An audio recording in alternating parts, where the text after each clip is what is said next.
우리 공동남부회 중 대면 집회에 참석하신 모든 분들, 또 줌으로 참석하신 분들 모두에게 진심으로 감사드리며 따뜻히 환영합니다. 오늘 여호와께서 우리에게 어떤 영적 교훈을 베풀어 주실까요? 기대감을 갖고 잘 준비되어 있는 이 성서 공개 강연과 파스토 연구를 함께 즐기실까요? 먼저 여호와께 찬양의 노래를 부르겠습니다. 기쁨으로 노래하라 147번 영원한 생명의 약속. 시편 37편 29절에 근거해 있는 147번을 힘차게 부르시고 시작하는 기도가 있겠습니다.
그러면 오늘의 공개 강연 주제를 말씀드리겠습니다. 모든 나라 사람들을 치료하는 일은 무엇을 달성하는가? 입니다. 이 격지구역의 황교안 형제를 소개합니다.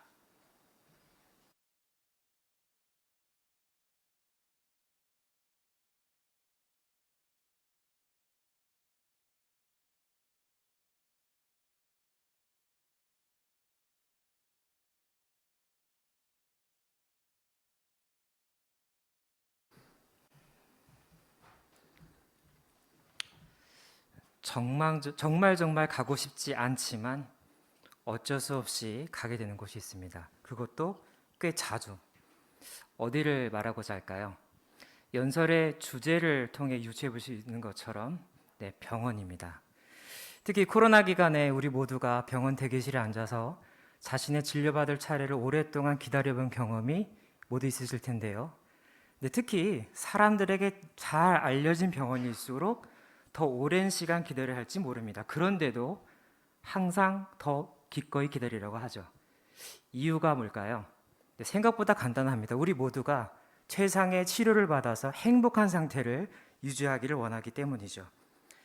그런데 실제 질병보다 감염률이 더 높고 훨씬 더 파괴력을 지닌 질병이 있습니다. 그런 질병이 있나요? 성경의 필자 중 한 명이기도 한 사도 바울이 여호와의 영감을 받아서 에베소 회중 사람들에게 쓴 편지에 그 질병이 비유적인 의미로 이렇게 언급되어 있습니다. 함께 에베소서 4장 18절과 19절을 열어서 보실까요? 에베소서 4장 18절 그리고 19절입니다. 18절 함께 보시죠. 그들은 그들 속에 있는 무지와 마음의 무감각 때문에 정신적으로 어둠 속에 있으며 하나님께 속한 생명에서 멀어져 있습니다. 그들은 모든 도덕 감각을 상실한 채 자신을 방종에 내주어 온갖 더러운 일을 탐욕으로 행했습니다. 18절에 보시면 그들이 정신적으로 어둠 속에 있다고 표현했는데요.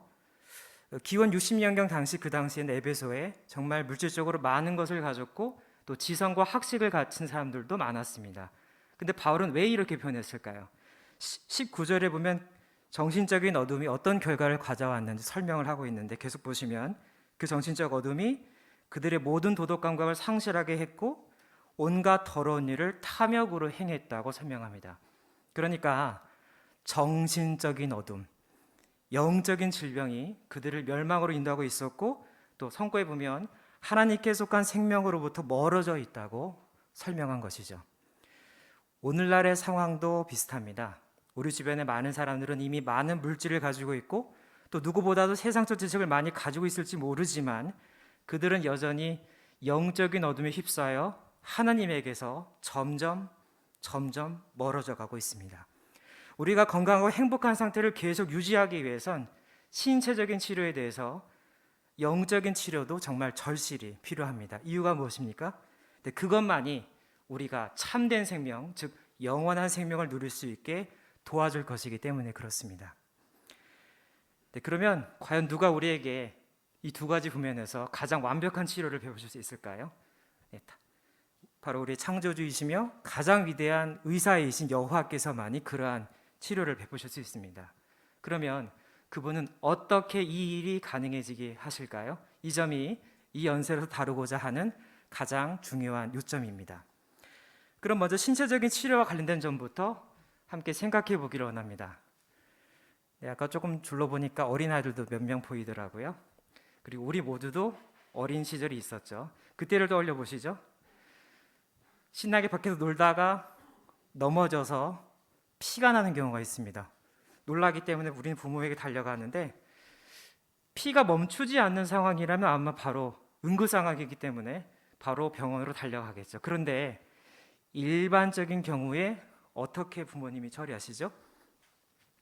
네, 아마 집에 깨끗한 물을 찾아서 상처 부분을 잘 씻어내고 혹시 집안의 구급상자에 소독약이나 연고가 있다면 아마 환부에 바를 겁니다. 그 다음엔 뭘 하시죠? 그냥 조금만 기다리면 피는 굳어지죠. 그리고 그 상처 부분에서 뭔가 진물이 나오면서 그게 마르면서 딱지가 내려앉게 되는데 우리가 일부러 그 딱지를 뜯어내지 않는 한 신기하게도 그 안에서 새살이 올라오면서 또 시간이 지나면 그 딱지마저 아주 저절로 떨어져 가게 됩니다. 왜 이런 일이 발생한다고 생각하십니까? 혹시 사용한 소독약이나 혹은 연고가 어떤 효과를 발휘했기 때문입니까? 그렇지 않습니다. 우리 인체 안에 이미 내재되어 있는 스스로 치유할 수 있는 재생 능력 때문 덕분이죠. 그러므로 의사들이 우리에게 회복을 시키는 어떤 특정한 치료법을 권장하거나 우리에게 어떤 약을 복용하라고 할 수 있지만 사실 근본적인 치료는 여호와께서 우리 몸속에 넣어주신 자연 회복력 때문인 것입니다. 고대로부터 지금까지 하나님의 종들 역시 불완전한 사람이기에 죽고 병들고 죽을 수밖에 없었죠. 여호와께서는 자신의 뜻을 실현하기 위해서 때로는 자신을 숭배하는 사람들을 매우 기적적인 방법으로 그들을 질병에서 구해주신 적도 있었습니다. 예를 들어볼까요? 일례로 충실한 욥을 기억하시죠? 사탄으로부터 정말 많은 유혹을 시련을 당했지만 온갖 고통을 받은 후에 여호와께서 그의 충절을 위하셨고 그의 건강을 회복시켜 주시지 않았습니까? 또한 히스기야 왕의 질병을 고쳐주신 적도 있었는데 그것은 앞으로 메시아가 나올 다윗 왕의 가계가 끊기지 않도록 후손을 남기시기 위해서였죠. 방금 말씀드린 병고침을 받았던 욥과 히스기야는 결국 다시 죽어서 땅에 묻히게 되었습니다. 왜죠? 그들이 받았던 치료는 영속적인 치료가 아닌 아주 일시적인 것에 불과했기 때문입니다. 그러면 영속적인 유익을 가져다주는 치료가 있습니까? 물론 있습니다. 바로 영적인 질병을 치료하는 일이죠. 과거에 이스라엘 백성이 정말 여호와께 정말 반복적으로 불순종했기 때문에 그들이 바빌론에 70년간 유배되었다가 다시 예루살렘으로 돌아가는 상황을 떠올려 보실까요? 그들의 숭배는 제약을 받을 수밖에 없었습니다. 성전도, 조직된 제사식 마련도, 제단도 준비되어 있지 않았죠. 그런데 여호와께서 예언자 이사야를 통해 하신 말씀을 보면 그들이 진심으로 회개하고 돌이키면 이러한 미래를 맞이할 것이라고 약속하셨습니다. 그 점이 이사야 35장에 언급되어 있는데요. 함께 이사야 35장 5절과 6절을 보겠습니다.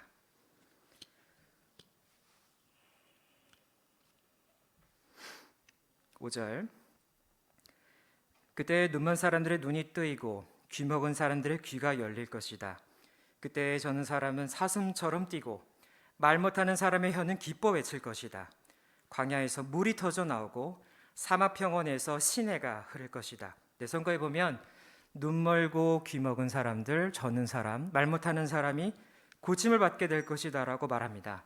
그럼 이사야 이 예언은 과거에 모두 성취되었을까요? 유배지에서 돌아온 그들이 기적으로 병이 나았다는 증거는 찾아볼 수 없습니다. 그 당시에는 영적인 면에서 그들이 보고 듣고 말하는 일을 회복시켜 주실 필요가 있었던 거죠. 문자적으로 병에서 회복될 것이라는 그분의 약속은 다가오는 신세계에서 성취될 것입니다. 저를 포함해서 이 자리에 앉아 계신 모든 분들, 그리고 좀 화상으로 접속해 계신 모든 분들은 영적으로도 신체적인 면으로도 모두 이런 치료를 받기를 간절히 원하실 것입니다. 그럼 이제 여호와께서 가지고 계신 거대한 치료 계획과 관련된 좀 더 구체적인 성경의 기록을 살펴보시면서 여호와께서 어떻게 지금 우리가 이 두 가지 치료 유익을 얻도록 돕고 계신지 살펴보도록 하겠습니다. 그렇게 하면 우리의 믿음이 더욱더 강화될 것입니다. 여호와의 특성을 완벽하게 반영하는 분 하면 누가 떠오르십니까? 대부분 의문의 여지 없이 바로 예수 그리스도를 떠올리실 텐데요. 땅에 계실 때 정말 많은 기적을 행하셨죠. 그래서 사람들의 병을 고쳐주시고 그들의 건강을 회복시켜 주셨습니다. 그런데 그분의 병 고치는 능력은 어디에서 나온 것이었습니까? 직접 성경을 펴서 그 대답을 확인해 보시겠습니까? 누가복음 5장 17절을 열어서 함께 보시죠. 누가복음 5장 17절입니다.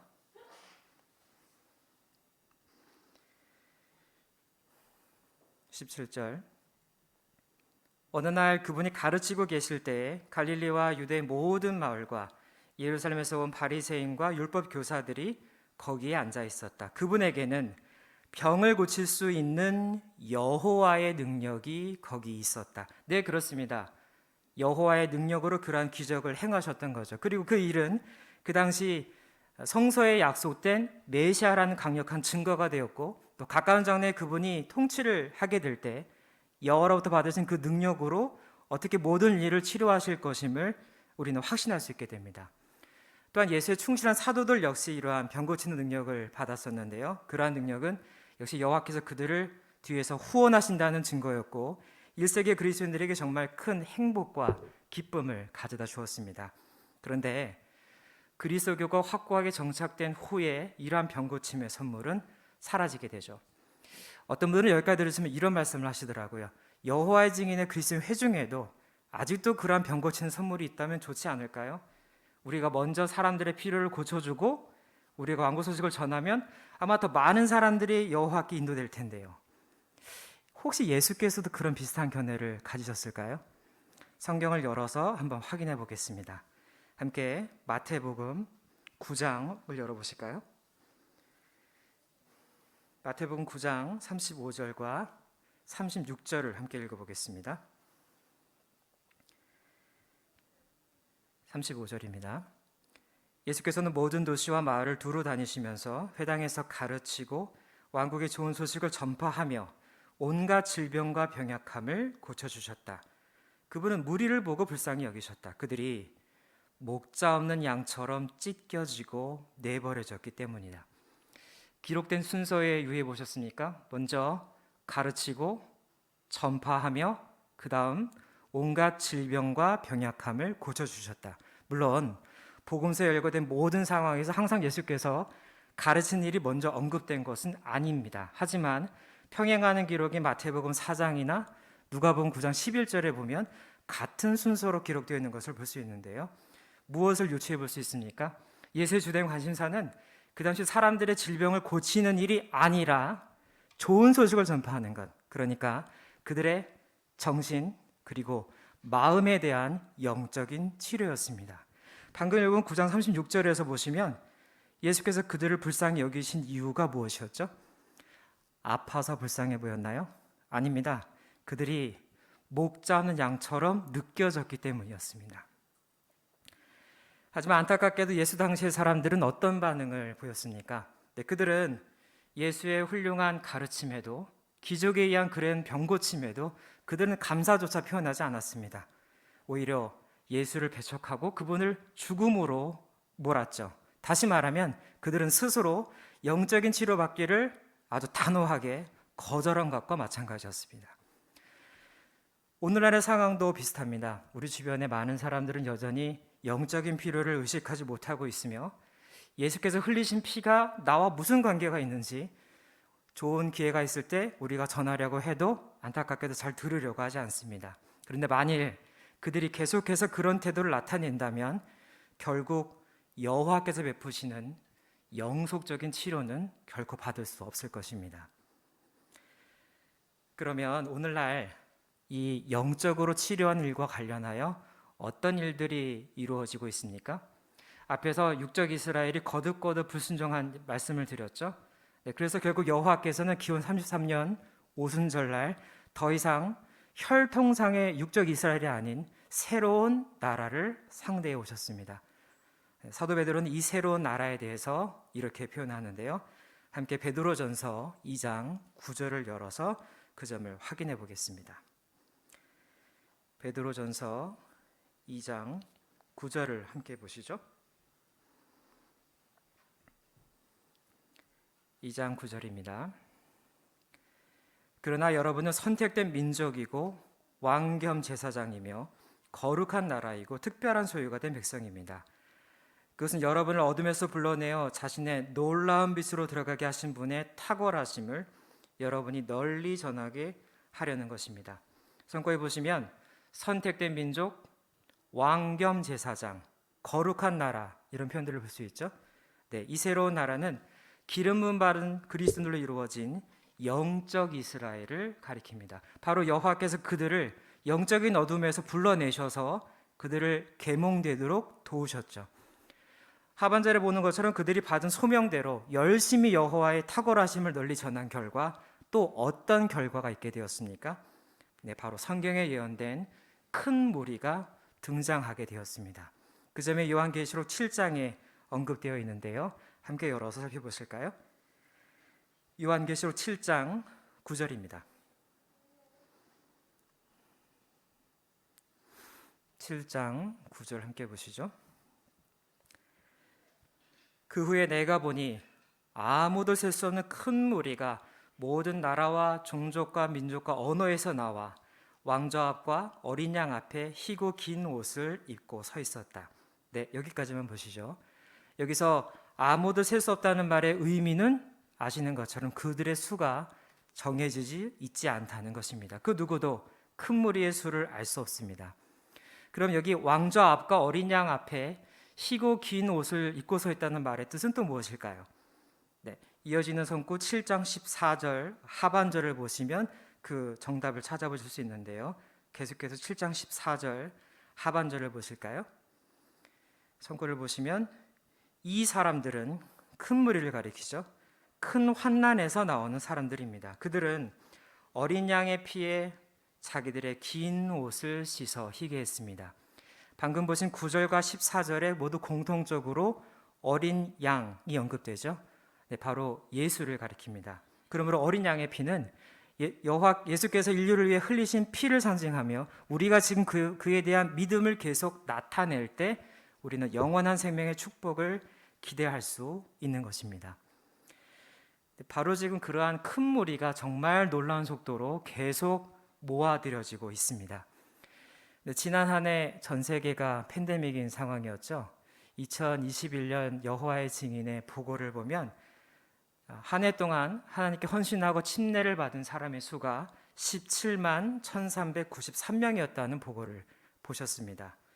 그런데 간혹 이미 세계 인구가 79억이나 되는데 좀 작은 수치가 아닌가라고 생각할 수도 있겠죠.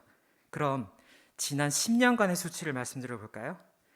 2012년부터 2021년까지 총 263만 명이 큰 무리의 대열에 합류했습니다. 매일 하루 평균으로 따지면 720명이 증가한 건데요. 만약 한 회중 규모를 100명으로 잡으면 매일 7개의 회중이 하루도 빠짐없이 지난 10년간 계속 증가하고 있는 것입니다. 정말 놀랍지 않습니까?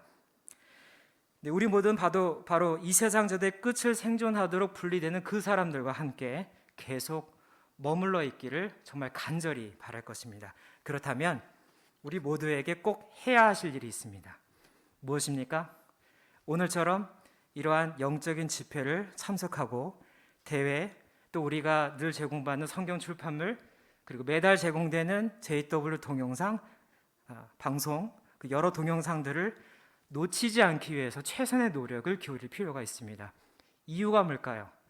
우리가 지금 누리고 있는 이러한 것들이 바로 여호와께서 지금 제공하고 계신 영적 치료 마련이기 때문에 그렇습니다. 비유적인 의미로 여러분은 지금 병원에 와 계십니다. 심지어는 자신의 집에서 랜선으로 혹은 언제든 휴대폰으로도 우리는 많은 영적인 치료를 받고 있죠. 어떻게 영적 치료를 받으셨다고 생각하십니까? 여러분의 말하는 방식, 사고방식, 사물을 보는 관점들이 많이 달라지셨죠. 그리고 여전히 노령이나 건강 문제, 많은 어려움들이 계시지만 우리는 기쁜 마음으로 계속 인내할 힘을 얻고 계시지 않습니까? 하나님이 주신 이러한 치료 계획을 잘 활용한다면 지금 현재는 물론 다가오는 미래에도 우리에게 더 큰 축복이 될 수 있습니다. 어떻게 그 점을 확신할 수 있을까요? 여호와의 거대한 치료 계획이 성경의 예언에 잘 묘사되어 있기 때문입니다. 바로 에스겔서와 계시록의 예언에서 그 점을 볼 수 있는데요. 그럼 먼저 예언자 에스겔의 환상부터 잠깐 살펴보실까요? 첫 번째 사파를 보여주시겠습니까?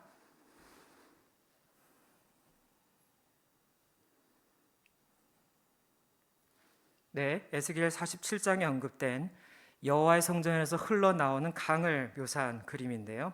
사파의 뒷배경을 보시면 강물 옆에 다양한 종류의 나무들이 있습니다. 에스겔 47장 12절의 묘사를 보면 그 잎도 시들지 않고 열매도 끊이지 않을 것이고 또 그 열매가 치료제가 될 것이다 라고 말하는데요. 다시 말하면 병을 고치게 될 것이라고 말합니다. 두 번째 사파를 계속 보여주실까요? 이 사파는 사도 요한이 본 환상에 근거한 것인데요. 앞에서 본 장면과 좀 유사한 점이 있지 않나요? 이제 함께 계시록 22장 1절과 2절을 읽어보면서 방금 두 예언에 어떤 유사점이 있는지 함께 유의해 보겠습니다. 계시록 22장 1절과 2절을 열어보시죠. 그는 또 수정같이 맑은 생명수의 강을 내게 보여주었다. 그것은 하나님과 어린 양의 왕자로부터 흘러나와 그 도시의 큰 길 한가운데를 흐르고 있었다. 강 양쪽에는 달마다 열매를 맺어 12번 열매를 맺는 생명나무들이 있었는데 그 나무들의 잎은 여러 나라 사람들을 치료하기 위한 것이었다. 혹시 유사점을 발견하셨나요? 강, 나무가 반복적으로 언급되었습니다. 특히 계시록 22장 1절에 보면 그 강을 가리켜 생명수의 강이라고 했는데요. 그 강이 그림에서처럼 어디서 흘러나오죠? 네, 바로 하나님과 어린 양의 왕자로부터 흘러나옵니다. 네, 그러므로 생명수의 강은 여호와께서 친히 설립하신 마련, 즉 세상의 죄를 없애시는 그리스도를 통해 인류 모두에게 베풀어지는 모든 축복을 상징합니다. 네, 사파 감사합니다. 그런데 왜 생명수의 강이라는 표현을 사용했을까요? 이제 여름철이 다가오고 문자적인 물을 우리가 정기적으로 마시지 않는다면 우리의 신체적인 생명에 큰 위협을 받는 것처럼 영적인 수원에서 물을 계속 마시지 않는다면 분명 우리의 영적인 생명에도 위협을 받게 될 것이기 때문에 그렇습니다. 그리고 2절에 보면 생명나무가 언급되어 있는데 그 잎이 여러 나라 사람들을 치료하는 효과가 있다고 설명합니다. 무엇을 공통적으로 의미할까요? 인류가 마침내 영원한 생명을 얻게 하기 위한 치료하고 우리의 생명을 유지시켜주는 마련일 것입니다. 그러한 예언들이 실제로 모두 이루어질 때 우리 앞에 어떤 축복이 들이 놓여 있는지 있을까요? 네, 예수께서 땅에 계실 때 정말 많은 시간 동안 전파하는 일에 주된 초점을 맞추셨지만 그분은 기꺼이 동정심을 가지고 시간을 내어 사람들의 질병도 고쳐줬다는 사실을 꼭 기억하시기 바랍니다. 이 점은 천년통치 가운데 그분이 받으신 메시아의 권능을 사용하셔서 앞으로 치료하실 일을 전형한 것이었기 때문입니다. 한번 상상해 보시죠. 지금 많은 의사들도 손댈 수 없는 많은 희귀병들, 그리고 여전히 많은 사람들을 죽음으로 인도하는 전염병, 모든 질병들이 사라질 때를 말입니다. 질병이 없어지니까 의사도 간호사도 병원도 더는 필요하지 않겠죠. 또 지금 마스크 착용에 안경을 끼고 있기 때문에 제가 김이 서리는데 안경도 목발도 보청기도 휠체어도 아주 기쁜 마음으로 가까운 장래에 멀리 던져버릴 것입니다. 생각만 해도 흐뭇해지시죠? 그런데 이러한 여호와의 축복은 그저 시작에 불과합니다. 계속되는 사파를 띄워주시겠습니까? 네, 그렇습니다. 여호와의 기억 속에 있는 우리의 사랑하는 가족들, 우리의 지인들, 친구들을 다시 만나게 될 것입니다. 그림에서처럼 뜨거운 눈물을 흘리며 우리는 한 명 한 명 포옹하면서 그들을 맞이하게 되겠죠. 다음 사파를 보실까요? 또한 그때에는 우리 손으로 직접 재배한 유기농 채소와 과일을 포함해서 정말 풍성한 육종 양식들이 많을 것입니다. 그리고 사랑하는 우리의 동료들과 매일매일 이러한 즐거운 교제를 만끽하게 될 것입니다. 마지막 사파를 보여주실까요? 네, 그림에서처럼 모두가 정말 완전한 의미에서 여호와께서 원래 목적하셨던 참된 생명을 우리 모두는 영원히 누리게 될 것입니다. 사파 감사합니다. 그런데 안타깝게도 모든 사람들이 이러한 참된 생명을 얻지는 못할 것입니다. 왜 그렇게 말할 수 있을까요? 함께 에스겔의 예언 가운데 18장을 열어서 보시겠습니다. 에스겔 18장 30절로 32절을 보실까요? 그러므로 이스라엘 집아, 나는 너희를 각자 걸어온 길에 따라 심판할 것이다.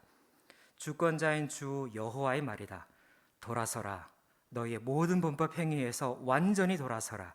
그리하여 그것들이 너희에게 너를 죄를 짓게 만드는 걸림돌이 되지 않게 하여라. 너희가 저지른 모든 범법 행위를 너희에게서 없애버리고 새로운 마음과 새로운 영을 가져라. 이스라엘 집아, 너희가 어찌하여 죽으려 하느냐? 나는 누구의 죽음도 기뻐하지 않는다. 주권자인 주 여호와의 말이다. 그러니 돌아서서 살도록 하여라. 31절과 32절에 묘사된 대로 이러한 하나님의 따뜻한 권고에도 귀 기울이지 않는 사람들, 즉 반항적인 사람들에게는 결국 멸망에 이르게 될 뿐입니다. 하지만 설령 과거에 어떤 심각한 죄를 저질렀다 하더라도 진정으로 회개하고 돌이킨다면 그들 역시 영원한 생명을 누릴 수 있는 기회를 붙잡게 될 것입니다. 서두에서 언급한 병원으로 다시 한번 돌아가 볼까요? 경기도권을 비롯해서 대한민국에 정말 많은 병원들이 있습니다. 그런데 특정 병원에 사람들이 몰리는 경향을 보셨나요?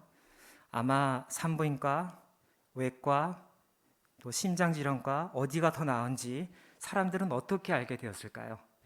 아마도 그 병원을 의사의 솜씨가 좋다는 얘기를 들었다거나 또는 개인적으로 그 의사를 알아서 갔을 수도 있겠죠. 근데 요즘에는 인터넷이 생활이 되다시피 해서 조금만 시간을 내어서 검색을 해보면 어느 병원의 평가가 어떠한지 쉽게 볼 수 있습니다. 그러면 사람들이 올려놓은 그 글만 읽고 바로 그 병원을 찾을까요? 그렇진 않은 것 같습니다. 이유가 있을까요? 혹시 그 병원을 광고하려고 누군가 거짓으로 글을 게시했을 거라고 생각할 수도 있기 때문이죠. 더군다나 이 일은 우리 자신과 가족의 소중한 생명이 달려있는 아주 중대한 선택이기 때문에 그렇습니다. 그럼 생각해 보시죠. 인터넷보다도 더 정확하고 더 믿을 만한 정보가 있습니까? 있습니다. 무엇일까요? 바로 그 병원에서 직접 치료를 받은 경험이 있는 우리의 가족이나 지인이 자신의 경험을 열렬히 공유할 때 우리의 마음은 좀 더 적극적으로 변하게 되지 않습니까? 영적인 의미도 마찬가지입니다.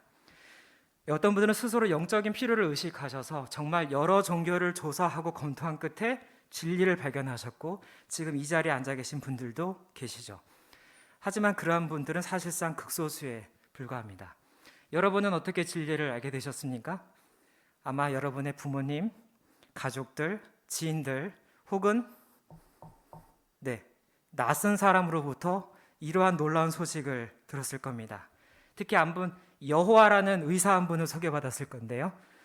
정말 동정심이 많고 따뜻하고 친절하신 데다가 그분에게는 못 고치는 병이 없다고 들으셨을 겁니다. 그리고 원하는 사람에게는 누구에게나 그렇게 하신다는 얘기를 들었을 텐데 여러분의 반응을 기억하십니까? 틀림없이 자신의 귀를 의심했을 것입니다. 혹은 그 말을 전달해 준 사람이 나를 사랑하고 관심 있는 사람이지만 혹시 저 사람이 문제가 있지 않나 의심했을 수도 있죠. 그런데 시간을 내어서 직접 알아보고 또 직접 함께 왕국회관을 가보니까 정말 그것들이 모두 하나하나 사실이라는 것을 발견하게 됩니다. 이제 그 비유적인 병원문을 나서면서 어떻게 하실까요? 가슴팍에서 손에서 휴대폰을 바로 꺼내서 우리의 사랑하는 가족에게 바로바로 전달해서 내가 이러한 병원을 찾았노라 하고 알려주시지 않겠습니까? 설령 그들의 반응이 냉담하고 믿지 않을지언정 우리는 결코 쉽게 포기하지 않습니다. 우리가 너무나 사랑하는 가족들, 친구들이기 때문이죠. 아마 그 이후로도 기회가 되면 만나는 모든 사람들에게 그러한 좋은 소식을 기꺼이 알려주고자 하실 것입니다. 그러므로 우리가 지금 해야 할 일은 매우 분명합니다. 끝으로 계시록 22장 17절을 열어서 보실까요? 계시록 22장 17절을 보겠습니다. 누구든지 듣는 사람은 오십시오 하고 말하십시오. 누구든지 목마른 사람은 오십시오. 누구든지 원하는 사람은 생명수를 거저 마십시오. 우리 모두 가능한 한 더 많은 사람들을 초대하여 그들도 지금 영적으로 치료를 받도록 도와야 합니다. 마음이 정직한 사람들에게 슬픔의 눈물이 씻겨질 때가 매우 가까웠음을 알리십시오. 우리가 최선을 다해 이 일에 적극적으로 참여할 때 우리 자신은 물론 우리의 사랑하는 가족들 그리고 우리의 소식에 귀 기울여 듣는 모든 사람들이 마침내 여호와께서 약속하신 참된 생명을 영원히 누리게 될 것입니다.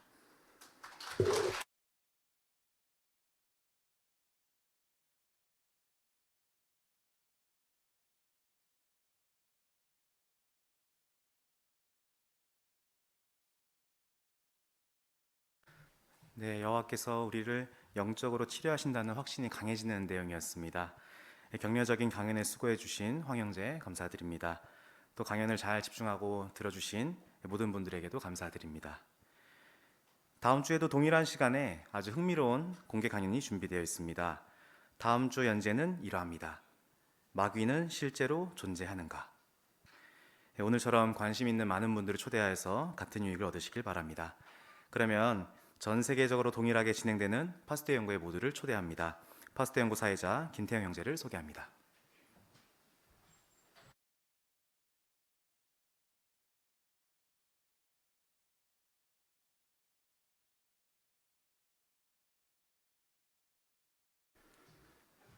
준비된 파수대 집회를 즐기기에 앞서 가능하신 분은 함께 일어나셔서 기쁨으로 노래하라 73번 부르시겠습니다.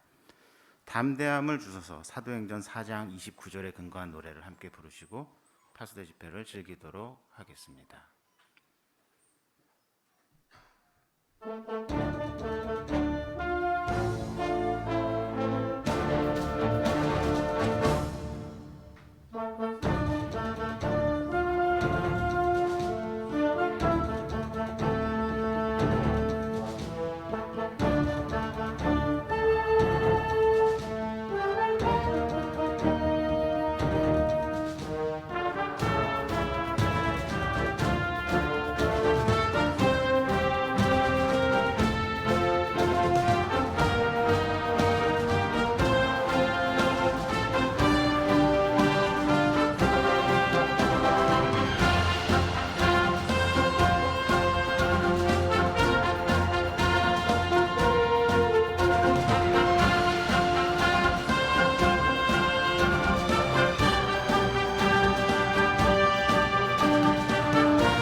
네, 오늘 우리가 함께 즐기게 될 파수데이 기사의 제목은 스가랴의 환상에서 무엇을 배울 수 있습니까? 입니다. 주제 성구는 스가랴 4장 6절에 오직 나의 영으로 된다. 만군의 여호와의 말이다. 입니다. 스가랴의 여호와께서 스가랴에게 보여주신 다섯 번째 환상에서 나오는 이 주제 성구의 이 말은 참숭배를 회복하기를 간절히 원하는 백성들에게 참으로 큰 격려와 위로가 되었을 것입니다. 오늘 우리는 이 스가랴의 다섯 번째 환상을 통해서 세 가지 어려움에 겪을 때, 반대를 받고 또 변화를 겪을 때, 또 지침을 따르기 어려울 때, 우리가 이 어려움을 잘 극복하는 가운데 충실하게 여호와를 섬길 수 있는지 관련된 교훈들을 살펴보게 될 것입니다. 네, 오늘도 요점 잡히고 간결한 해설을 통해서 서로 격려를 주고받기를 기대해 보도록 하겠습니다. 네, 그러면 오늘 염지성 형제의 낭독으로 오늘의 파스텔 기사를 함께 토의해 보도록 하시죠. 먼저 1항 보시겠습니다.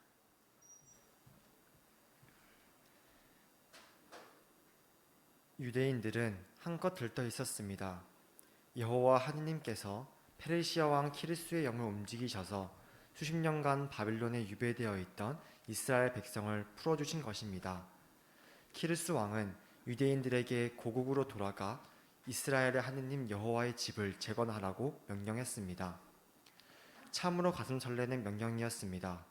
이제 참 하느님께서 자신의 백성에게 주신 땅에서 그분에 대한 숭배가 회복될 것이었습니다. 네, 함께 1항 질문 보시죠. 바벨론에 유배된 유대인들은 어떤 기쁜 일을 앞두고 있었습니까?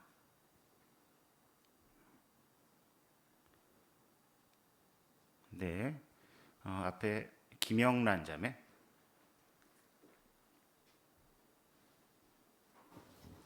네, 유배 생활에서 풀려 곧 고국으로 돌아가서 바로 여호와 하나님을 위한 집인 성전을 재건할 일을 앞두고 있었습니다. 예, 그렇죠.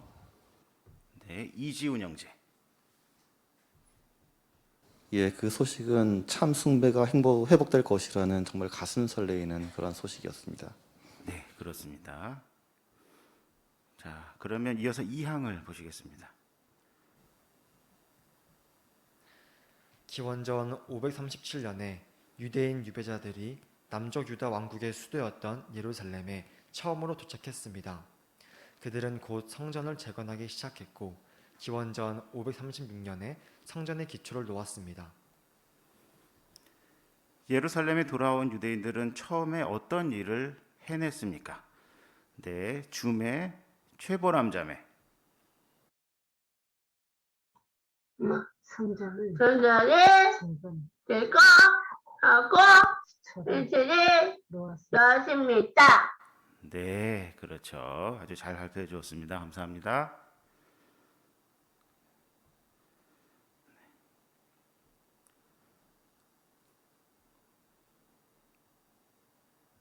네, 뒤에 임경태 경제. 네, 유대인들이 기원전 537년에 고토로 돌아올 때는 군대도 없었습니다. 하지만 여호와께서 돌아오는 여행에서 그들을 보호하고 인도하셨고, 그리고 얼마 후에 성전 공사를 시작하였을 때 그분의 영은 상황을 인도하였고 그들이 마음을 다해서 다시금 공사를 시작할 수 있었습니다. 예, 그렇습니다. 어떤 어려움에 직면하게 되었을까요? 이어지는 사망을 통해서 살펴보도록 하겠습니다.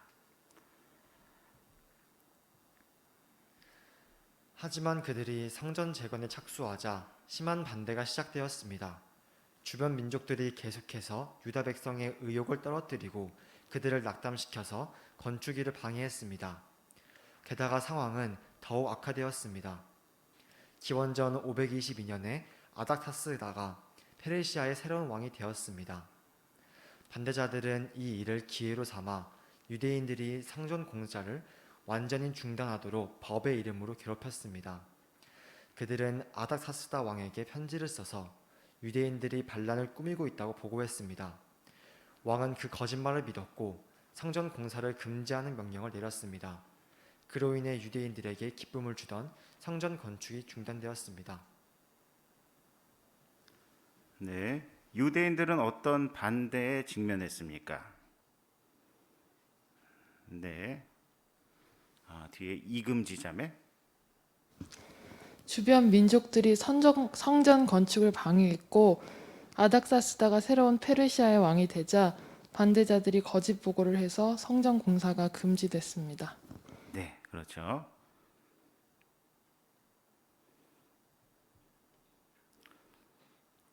어떻게 가게를 했을까요? 네, 염진우 형제.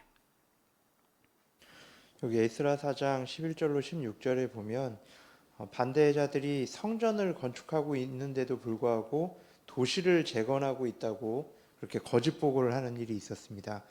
그로 인해서 반란을 꾸미고 있다고 보고가 되었고 그래서 성전 건축이 중단하게 되었습니다. 네, 그렇죠. 네, 박수희 자매.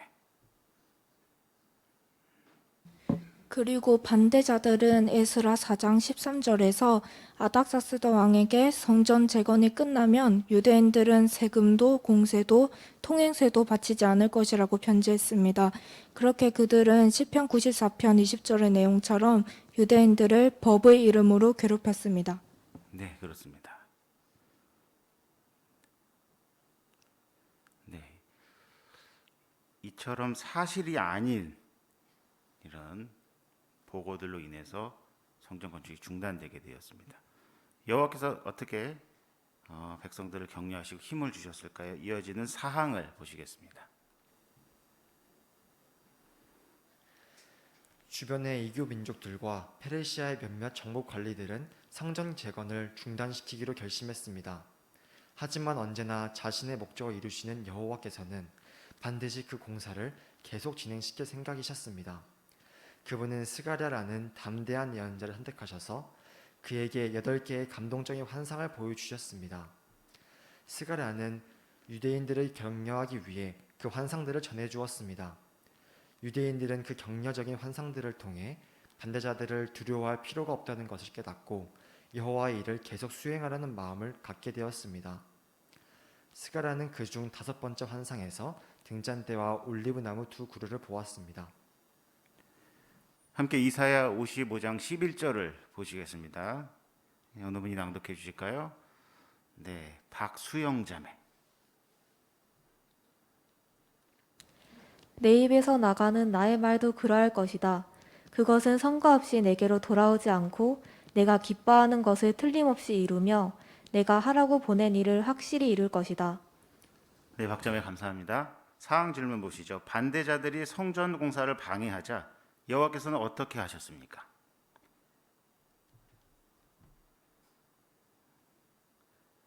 네, 김윤서 자매. 그분은 스가랴라는 담대한 예언자를 선택하셔서 그에게 8개의 감동적인 환상을 보여주셨으며 유대인들은 그 격려적인 환상들을 통해 반대자들을 두려워할 필요가 없다는 것을 깨닫고 여호와의 일을 계속 수행하려는 마음을 갖게 되었습니다. 네, 그렇습니다. 네, 박수연 자매. 네, 성전 건축이 중단되면서 아마 유대인들은 큰 낙담에 빠졌을 것입니다. 하지만 낭독 선고에서 알려주시는 것처럼 여호와께서는 언제나 자신의 목적을 이루시는 분이기 때문에 낙담해 있는 그들에게 격려와 힘을 주기 위해서 그런 8개의 감동적인 환상을 보여주셨고 그 격려를 통해 앞으로 계속 여호와의 일을 계속 수행할 수 있는 힘과 용기를 주셨습니다. 네, 그렇죠. 네, 뒤에 최영철 형제. 특히 8개의 환상들을 살펴보게 되면 그 격려를 주는 방식이 매우 다양하다는 것을 인식하게 됩니다. 예를 들면 여호와께서는 예루살렘을 재건하시겠다는 그런 의지를 표현하시기 위해서 측량죄를 재는 모습이나 혹은 적들을 제거하는 모습, 그 다음에 순결한 숭배가 회복되기 위해서 스룹바벨이나 여호수아를 도와주는 모습, 그 다음에 4명의 말탄자의 비유들을 통해서 그분들이 하실 속도 이러한 것들을 증명해 내십니다. 바로 그러한 방법들을 통해서 남아있는 유대인들을 격려하셨다는 것을 알게 되고 오늘은 특히 이 5번째 환상을 통해서 많은 유익을 얻게 될 것입니다. 네, 그렇죠. 감사합니다. 자, 그럼 이어지는 5항 보시죠. 누구나 낙담할 때가 있습니다. 따라서 우리는 스가랴의 5번째 환상을 통해 여호와께서 이스라엘 백성을 어떻게 격려하셨는지 살펴보면서 유익을 얻을 수 있습니다. 그 환상의 의미를 이해하면 반대를 받을 때, 변화를 겪을 때, 이해되지 않는 지침을 받을 때 여호와를 충실히 섬기는 데 도움이 될 것입니다. 네, 이 기사에서 무엇을 살펴볼 것입니까? 네, 박시온 학생. 우리는 스가랴의 5번째 환상을 통해 여호와께서 이스라엘 백성을 어떻게 격려하셨는지 살펴볼 것입니다. 네, 그렇죠. 이렇게 살펴보는 것이 어떤 면에서 도움이 될까요? 네, 김수영 자매. 그 환상의 의미를 이해하게 된다면 우리가 박해를 받거나 변화를 겪거나 또한 이해되지 않는 지침이 있을 때 도움을 받을 수 있습니다. 네, 그렇습니다. 오늘 이 3가지 점과 관련된 교훈점을 살펴보게 될 것입니다. 먼저 첫 번째 교훈점과 관련된 내용을 보시죠. 반대를 받을 때 소제목하에 6항 보시겠습니다. 내게 말하던 천사가 돌아와서 잠든 사람을 깨우듯이 나를 깨웠다. 그런 다음 내게 무엇이 보이요? 하고 물었다. 내가 대답했다. 전부 금으로 된 등잔대가 보이는데 그 꼭대기에 그릇이 하나 있습니다. 등잔대에는 등잔 7개가 있습니다. 등잔대 위에 놓여있는 그 등잔 7개에는 대롱이 7개 연결되어 있습니다. 등잔대 곁에는 올리브나무 2 그루가 있는데 하나는 그릇의 오른쪽에 있고 하나는 왼쪽에 있습니다. 등잔대와 2 올리브나무에 관한 환상은 유대인들에게 반대를 극복할 용기를 주었습니다. 어떻게 말입니까? 등잔대에 기름이 계속 공급된다는 점에 유의하셨습니까? 2 올리브 나무에서 기름이 흘러나와 그릇에 모이고 그릇에서 등잔대의 7등잔으로 기름이 공급되었습니다. 그 덕분에 등불이 꺼지지 않고 계속 타올랐습니다. 스가랴가 이것들이 무엇을 의미합니까? 하고 질문하자 천사는 여호와께서 하신 이러한 말씀으로 대답했습니다. 군대로도 힘으로도 되지 않고 오직 나의 영으로 된다. 만군의 여호와의 말이다.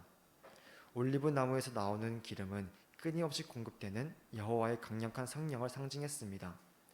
페르시아 제국의 막강한 군대를 총동원해도 하느님의 강력한 영에 비하면 아무것도 아니었습니다. 여호와께서 함께 하신다면 유대인들은 어떠한 반대도 이겨내고 성전을 완공할 수 있을 것이었습니다. 정말 격려적인 소식이었습니다. 유대인들은 여호와를 신뢰하고 다시 성전 공사를 시작하기만 하면 되었습니다. 그리고 그들은 금지령 가운데서도 실제로 그렇게 했습니다.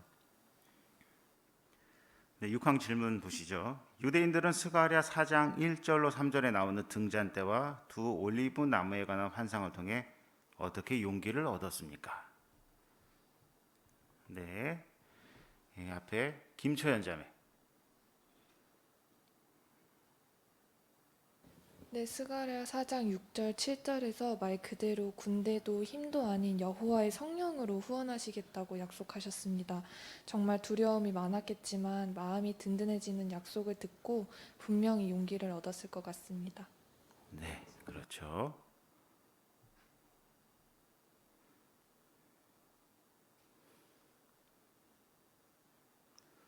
낭독 성구의 어떤 표현들을 좀 유의해 볼 수 있을까요? 네, 네, 앞에 김영란 자매.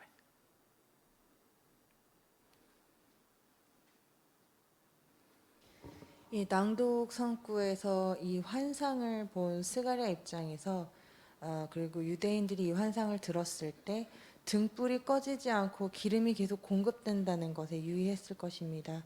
즉 기름이 꺼지지 않고 등불이 계속 공급된다는 것은 여호와께서 지속적으로 우리가 그걸 행할 힘을 주실 것이라는 그런 격려를 받았을 것이고 또 그런 격려를 통해서 이 일을 수행할 수 있었을 것입니다. 게다가 여호와께서는 그 군대의 힘이 아니라 나의 영으로 된다라고 말씀하시면서 만군의 여호와의 말이다라고 얘기하셨을 때 이런 페르시아 제국의 이런 막강한 군대에 비하지 않을 만군의 여호와이시지만 그럼에도 불구하고 자신의 강력한 영으로 자신의 군대가 아닌 영으로 직접적으로 우리를 도와주신다는 것이 얼마나 그들에게 큰 힘이 되었을지 생각해 보게 됩니다. 네, 그렇죠. 이 뒤에 조수미 자매.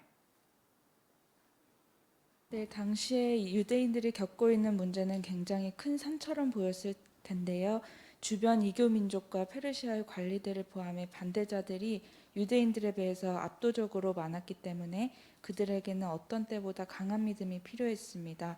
하지만 여호와께서는 끊임없이 공급되는 기름처럼 자신의 성령을 사용해서 그들을 후원해 주시겠다고 약속했기 때문에 용기를 얻을 수 있었습니다. 예, 그렇습니다. 이 환상에 묘사된 내용이 다음 사파에 이렇게 나오고 있죠. 함께 사파를 보시죠. 사파를 통해서 또 어떤 교훈점을 얻을 수 있을까요? 예, 여러분이 손 드셨네요. 먼저 조하원 형제.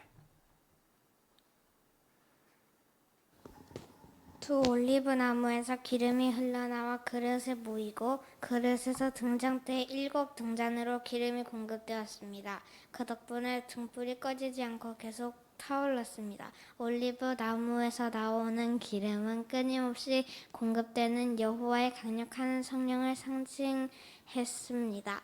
여호와께서 함께 하신다면 유대인들은 어떠한 반대에도 이겨내고 성경을 완공할 수 있을 것이었습니다.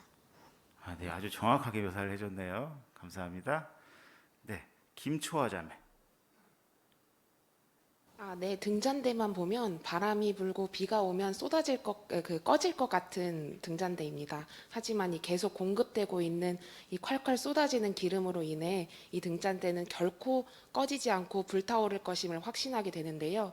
이처럼 이 환상을 통해 유대인들은 어떤 반대가 오더라도 또 설령 반대가 더 심해져 그들이 총동원해서 공격한다 할지라도 계속 하겠다는 결심을 강하게 했을 것 같습니다. 네, 그렇죠. 네, 한 번 더 들어볼까요? 최하원 형제. 네, 또한 여기 등잔대가 이제 불을 계속 비추기 위해서는 이 기름의 역할이 아주 중요할 것입니다. 하지만 그 올리브 나무 두 그루를 보면은 무성하게 자라 있고 아주 풍성하게 자라고 있기 때문에 계속 지속적으로 이 올리브 기름을 제공할 것이고 또한 이 올리브 나무는 이 척박한 땅에서도 아주 잘 살 수 있기 때문에 여호와께서 끊임없이 지속적으로 이렇게 자신의 영을 주실 것임을 또 살펴볼 수 있을 것 같습니다. 네, 그렇습니다. 그러면 이 환상에서 본 것처럼 어떠한 변화가 있었을까요? 이어지는 7항을 통해서 계속 살펴보도록 하시죠. 한 가지 변화가 성전을 건축하던 유대인들에게 큰 도움이 되었습니다. 어떤 변화였습니까? 기원전 520년에 페르시아는 새로운 왕 다리우스 1세의 통치를 받고 있었습니다. 그는 통치를 시작한 지 2년째 되는 해에 성전 건축이 합법적인 공사라는 것을 알게 되었습니다. 그래서 그 공사를 완료하라고 명령했습니다. 그것은 모두가 놀랄 만한 소식이었습니다. 하지만 그것이 끝이 아니었습니다. 왕은 그 주변 민족들에게 성전 공사를 더는 방해하지 말고 공사에 필요한 돈과 물품을 지원해 주라고 명령했습니다. 그 결과 유대인들은 4년이 조금 더 지난 후인 기원전 515년에 성전을 완공했습니다. 어떤 변화가 성전을 건축하던 유대인들에게 큰 도움이 되었습니까? 네, 노유정 자매. 반란으로 오해받았던 성전 공사에 대해 과거 자료들을 조사한 결과 그 공사를 승인한 키루스 왕의 문서가 발견되어 성전 건축이 합법적인 공사라는 것이 밝혀졌습니다. 그렇게 하느님의 뜻과 일치하게 성전 공사가 완공될 수 있게 되었습니다. 네, 그렇죠. 네, 뒤에 김선영 형제. 이 공사를 계속하라는 얘기뿐만이 아니었습니다. 주변 민족에게 성전 공사를 더는 방해하지 말라 이렇게 이제 명령을 내렸고 또 필요한 돈과 물품을 지원해 주라 이렇게 얘기함으로써 놀랍게도 마치 기름이 계속 들어와서 이 일곱 등불을 끄려고 아무리 노력을 해도 그 빛이 계속 비치듯이 성공하게 되었습니다. 네, 그렇습니다. 네, 여기 앞에 이협 형제. 네, 에스라 6장을 읽게 되면 감동을 많이 받게 되는 것 같습니다. 이게 다리우스가 한 말인지 아니면 심신 깊은 여호와의 백성이 한 말인지를 착각하게 되는데요. 특히 6장 7절로 12절의 내용들을 보면요, 그런 표현들을 보면 결국에는 성전 공사를 재개하고 필요한 물품을 공급하라는 내용인데 명령한다는 말이 4번 나오고 지체 없이 중단되지 않게 말하는 대로 날마다 어김없이 계속해서 이 공급품을 주라고 왕은 이야기하고 있습니다. 더해서 공사를 방해하는 자들을 그들의 집을 공중변수로 만들라 이렇게 얘기하는데요. 이런 표현들 보면 여호와의 영이 얼마나 적극적으로 돕고 계신지를 충분히 이해하게 됩니다. 예, 그렇습니다. 네, 한 번 더 들어보시죠. 김찬주 형제.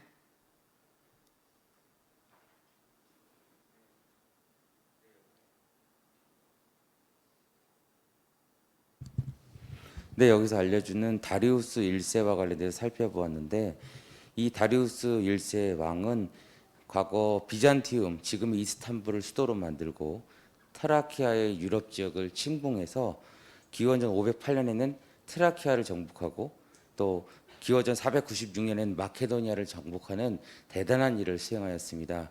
이러한 큰 일을 한 왕이 이스라엘 백성들을 적극적으로 지원해 주었기 때문에 조금 전 살펴보았던 환상처럼 올리브유가 계속 끊임없이 공급되었던 것처럼 그들에게 매우 이러한 강력한 여호와의 영이 그들을 지원하고 있음을 확신할 수 있었을 것입니다. 예, 그렇죠. 조사한 내용을 발표해 주셔서 감사합니다. 자, 그럼 이 내용이 우리에게 어떤 교훈을 줄까요? 이어지는 8항 보시겠습니다.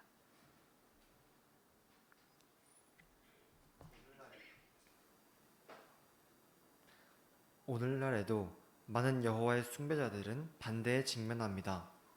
예를 들어 일부 지역에서는 정부가 우리의 활동을 제한합니다. 그런 지역에서는 형제들이 체포되어 총독들과 왕들 앞에 끌려가기도 합니다. 그로 인해 증거할 기회가 생깁니다. 때로는 정권이 바뀌면서 형제 자매들이 더 자유롭게 숭배할 수 있게 됩니다. 공정한 판사들이 우리에게 호의적인 판결을 내리기도 합니다. 일부 증인들은 또 다른 종류의 반대를 겪습니다. 그들은 여호와를 숭배할 자유가 보장되는 나라에 살지만 하느님을 섬기지 못하게 하려는 가족들의 반대를 받습니다. 많은 경우 그처럼 반대하는 사람들은 증인인 가족이 믿음을 포기하게 만들려고 노력하다가 결국 아무 소용이 없다는 것을 깨닫고 반대를 중단합니다. 또한 과거에 심하게 반대했던 일부 사람은 나중에 열심히 있는 증인이 되었습니다. 따라서 반대를 받더라도 포기하지 마십시오. 용기를 내십시오. 여호와와 그분의 강력한 성령이 여러분과 함께하므로 그 무엇도 두려워할 필요가 없습니다. 반대를 받더라도 왜 용기를 낼 수 있습니까? 네, 주매 김정숙 자매. 우리는 때때로 정부로부터 반대도 받을 수 있습니다.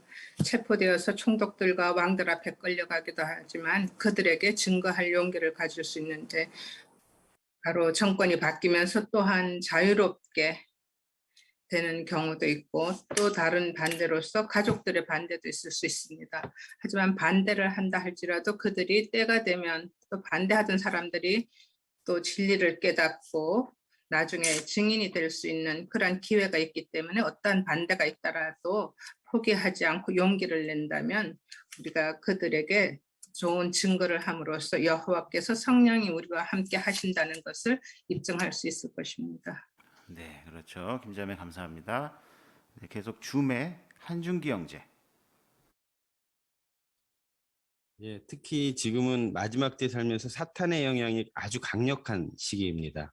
하지만 우리가 스가랴의 환상을 통해서 여호와께서 성령으로 계속 지원해 주시고 또 양쪽 기름이 콸콸 나올 수 있을 정도로 계속적으로 여호와께서 충분한 성령을 공급해 주시기 때문에 절대 포기하지 말고 계속적으로 우리가 여호와의 일을 해야 할 것입니다. 예, 그렇습니다. 감사합니다. 사파를 같이 보실까요? 사파를 통해서 어떤 교훈점을 얻을 수 있습니까? 네, 뒤에 박주엽 형제.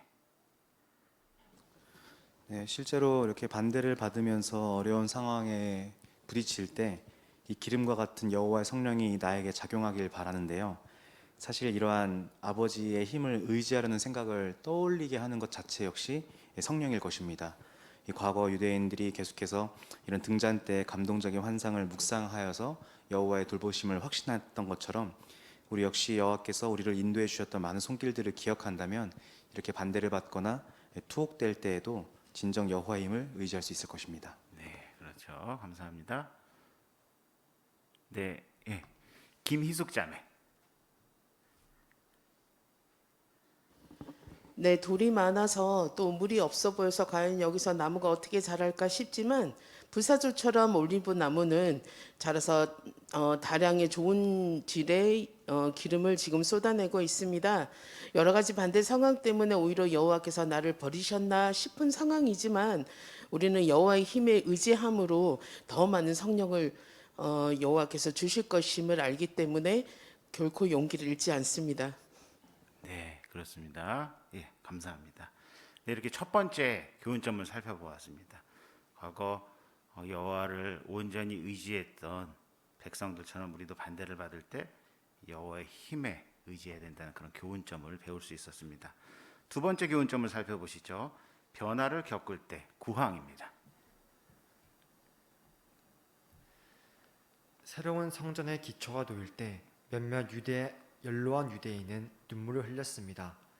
그들은 과거에 솔로몬이 지은 아름다운 성전을 보았기 때문에 새로운 성전이 보잘것없어 보인다고 느꼈습니다. 그들은 이전 성전과 새로운 성전을 비교하며 몹시 실망했습니다. 스가랴의 환상은 그들의 실망감을 극복하는 데 도움이 되었습니다. 어떻게 말입니까? 새로운 성전의 기초가 놓일 때 일부 유대인들은 왜 실망했습니까? 네, 최지원 형제.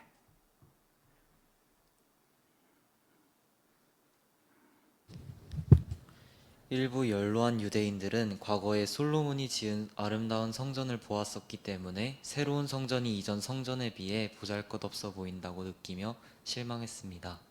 네, 그렇죠. 김지연 자매. 예, 새로운 성전은 솔로몬의 성전에 비하면 정말 보잘것이 없었는데요. 그 물질적 화려함도 없었고 계약의 개도 없었고 또 소와 양의 희생은 솔로몬 성전에서 바쳐진 희생의 1%도 못 되었다고 합니다. 아마 이 솔로몬의 성전을 보았던 그 연로한 유대인들은 너무 보잘것 없이 보여서 눈물을 흘릴 지경이었습니다. 네, 그렇습니다. 여호와께서 어떻게 그들을 격려해 주었을까요? 다음 시팡을 보도록 하시죠. 여호와의 말씀이 다시 내게 임했다. 스룹바벨의 손이 이 집의 기초를 놓았으니 그의 손이 이 일을 마칠 것이다. 그러면 너희는 만군의 여호와께서 나를 너희에게 보내신 줄 알게 될 것이다. 미약하게 시작된 날이라고 업신여기던 자가 누구냐? 사람들은 기뻐하며 스룹바벨의 손에 있는 다림줄을 볼 것이다. 이 일곱 눈은 온 땅을 두루 살피는 여호와의 눈이다. 유대인들이 기뻐하며 유다 총독 스룹바벨의 손에 있는 다림줄을 볼 것이라는 천사의 말은 무슨 의미입니까? 다림줄은 무언가가 정확히 수직으로 세워져 있는지 확인할 때 사용하는 도구입니다. 따라서 천사의 말은 성전이 일부 사람들의 눈에는 초라해 보일지 몰라도 여호와의 표준에 맞게 완공될 것임을 하느님의 백성에게 확증해 준 것입니다. 그 성전이 여호와의 마음에 든다면 그들의 마음에 들지 않을 이유가 어디 있겠습니까? 여호와께 중요한 것은 유대인들이 새로운 성전에서 그분의 요구 조건에 맞는 숭배를 드리는 것이었습니다. 그들이 여호와께서 받아들이실 만한 숭배를 드리고 그분의 승인을 얻는 데 초점을 맞춘다면 기쁨을 되찾을 것이었습니다. 스가랴 4장 8절로 10절에 나오는 천사의 말은 유대인들이 실망감을 극복하는데 어떻게 도움이 되었습니까? 네, 여기 가운데 최가희 자매. 네, 성전이 일부 사람들의 눈에는 초라해 보일지 몰라도 여호와의 표준에 맞게 완공될 것임을 하느님의 백성에게 확증해 준 것이었습니다. 네, 그렇죠. 감사합니다.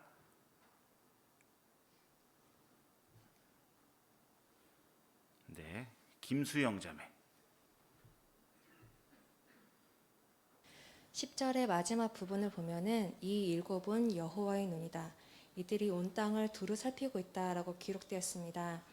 이것은 하나님께서 스룹 바벨이 머릿돌을 제자리에 놓는 것을 보시고 계시고 모든 것을 꿰뚫어 보시는 눈으로 그 재건된 성전이 그분의 검사 기준에 부합되고 그분의 표준에 달한다는 것임을 보신 것이기 때문에 여호와의 표준이 높긴 하지만 사람이 달할 수 있는 표준이라는 점에 있어서도 도움이 되었을 것입니다. 네, 감사합니다. 네, 뒤에 조재영 형제. 네, 여호와의 성전 건축 요구 조건은 아름답고 찬란한 성전의 모습이 아니라 여호와의 새로운 성전에서 표준에 일치하는 숭배를 드리는 것이 요구 조건이었기 때문에 그분이 받아들이시는 숭배에 초점을 두어야 하였습니다. 네, 그렇죠. 감사합니다. 네. 그러면 이 내용을 통해서 우리가 얻을 수 있는 어떤 교훈점이 있는지 이어지는 11항의 내용을 살펴보겠습니다. 우리 대부분은 변화를 겪을 때 힘들어합니다. 오랫동안 특별 전시관 봉사를 한 일부 형제자매들은 새로운 임명을 받게 되었습니다.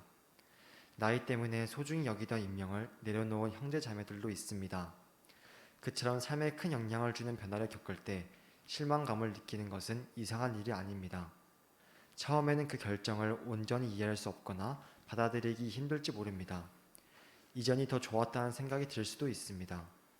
새로운 상황에서는 여호와를 위해 할 수 있는 일이 많지 않은 것 같아서 낙담할 수도 있습니다. 그럴 때 스가랴의 환상은 우리가 최선을 다해 계속 하느님을 섬기는데 어떻게 도움이 됩니까? 네, 11항 질문 보시죠. 오늘날 여호와의 종들 가운데 일부는 어떤 어려움에 직면합니까? 네, 뒤에 김린 자매. 우리의 운명이 바뀌는 삶의 큰 변화를 겪을 때 그 결정을 온전히 이해할 수 없거나 그 운명에서 자신이 할 수 있는 일이 없다는 생각이 들어 낙담할 수 있습니다. 네, 그렇죠. 그런 일이 있을 수 있죠. 또 있을까요? 예, 이문자 자매. 네, 특히 오랫동안 특별 전시관 봉사를 한 일부 형제 자매들이 이제 새로운 임명을 받게 되는데, 예를 들면 나이 때문에 그 소중히 여기던 임명을 내려놓고 평전도인으로 돌아가서 일하게 될지 모릅니다. 이럴 때 그 상황을 받아들이기 힘들고 또 그런 상황을 받아들이는 일이 어렵기 때문에 낙담할 수도 있습니다. 네, 그렇습니다. 감사합니다. 네, 뒤에 임경태 경제. 네, 또 최근에 그 우크라이나와 그 러시아에 있는 형제를 위해서 한 중앙장로 형제가 폴란드를 방문을 해서 그 행한 연설 가운데 여호와와의 누리는 관계에 계속 초점을 맞추는 것이 필요하고, 우리의 목표가 단순히 살아남는 게 아니라 실현을 통해서 더 큰 믿음을 갖고 여호와와 친밀한 관계를 누리는 것이라고 격려적인 연설을 했다고 합니다. 그것이 바로 여호와께서 우리에게 가르쳐주고 싶어 하시는 것이고, 또 스가랴의 이름이 의미하는 것처럼 그분께서 그러한 충실한 우리 개개인을 기억해 주시기 때문에 바로 우리가 용기를 낼 수 있겠습니다. 네, 감사합니다. 네, 이처럼 우리가 생각지 못했던 변화를 겪을 때, 또 그게 자신이 생각하기에 더 안 좋은 상황이라고 생각했을 때 낙담할 수 있죠. 이 스가랴 환상이 우리에게 어떻게 도움이 될까요? 다음 12항을 살펴보면서 그 점에 대해서 함께 토의해 보도록 하시죠. 상황을 여호와의 시각으로 보면 변화를 겪을 때 더 잘 대처할 수 있습니다. 그분은 오늘날 놀라운 일들을 이루고 계시며 우리는 그분의 동료 일꾼으로 섬기는 특별한 영예를 누리고 있습니다. 우리의 임명은 변할지 몰라도 우리에 대한 여호와의 사랑은 변하지 않습니다. 따라서 조직에 변화가 생겨 개인적으로 영향을 받을 때 왜 그런 변화가 있었을까 하는 생각에 너무 잠겨있지 마십시오. 옛날을 그리워하지 말고 변화된 상황에서 더 좋은 점을 찾게 도와달라고 기도하십시오. 더는 할 수 없는 일들이 아니라 현재 할 수 있는 많은 일들을 생각해 보십시오. 우리는 스가랴의 환상을 통해 긍정적인 태도를 유지하는 것이 얼마나 중요한지 배울 수 있습니다. 긍정적인 태도를 유지하면 상황이 변하더라도 기쁨을 잃지 않고 계속 여호와를 충실히 섬길 수 있을 것입니다. 네, 스가랴의 환상은 우리가 상황의 변화에 따른 실망감을 극복하는데 어떻게 도움이 됩니까? 네, 줌의 안옥주 자매.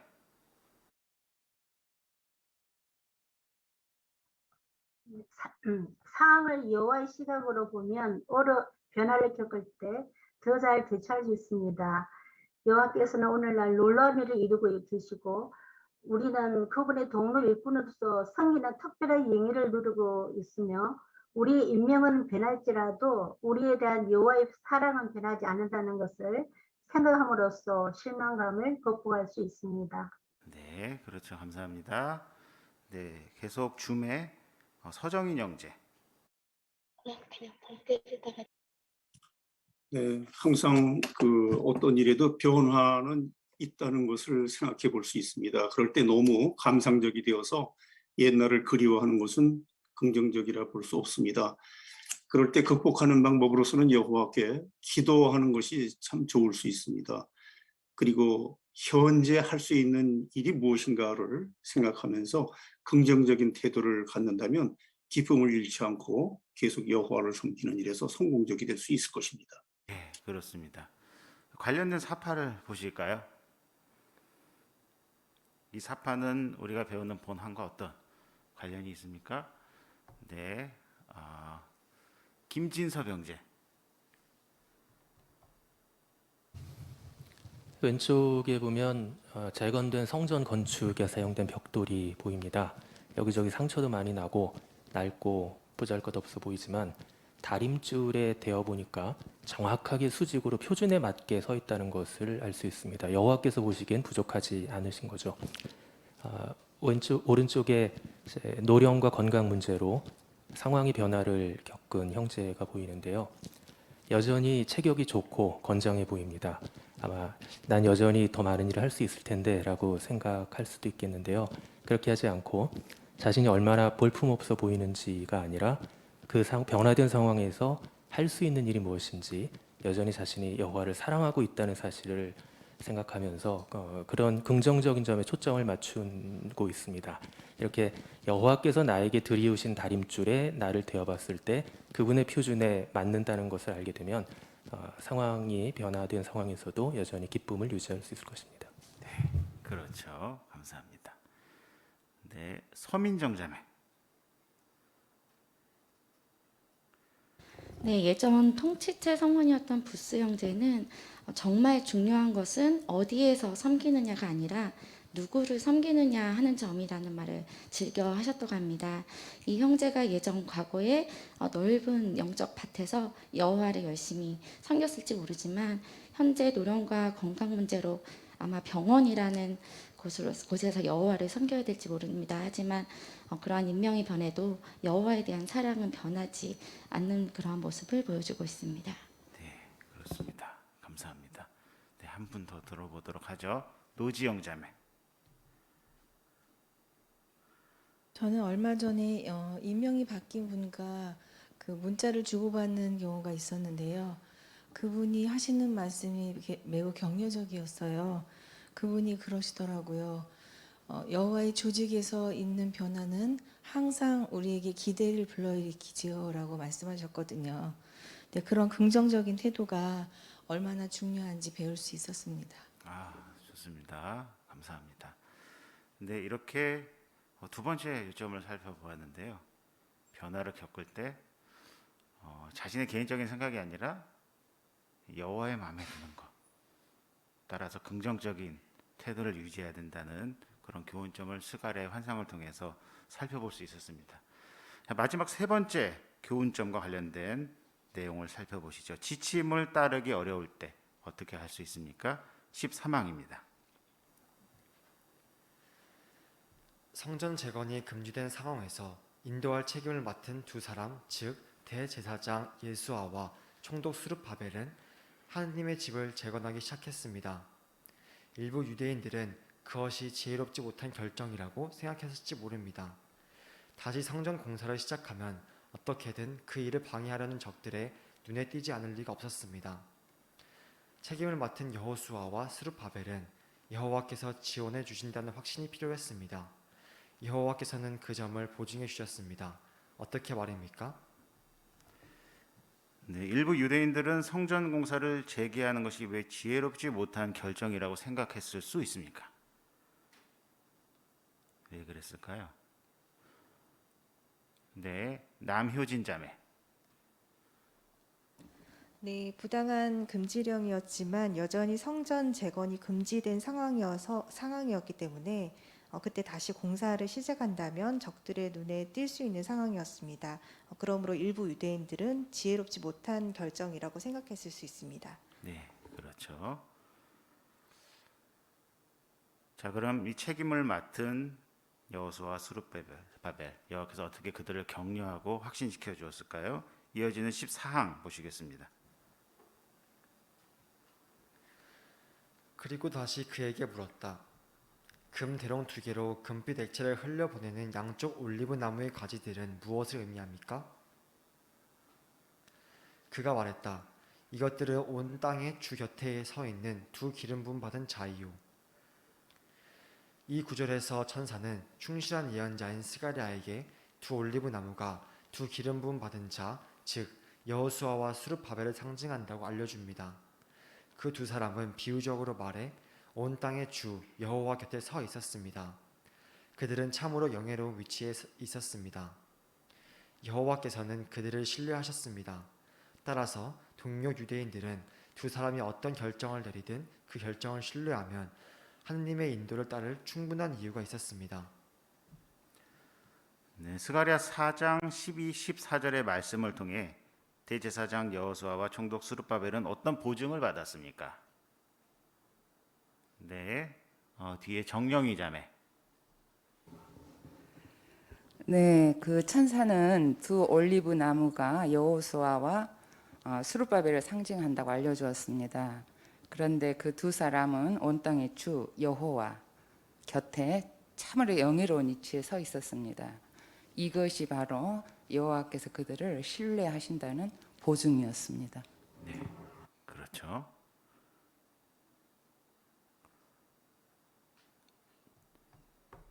네, 김영훈 형제.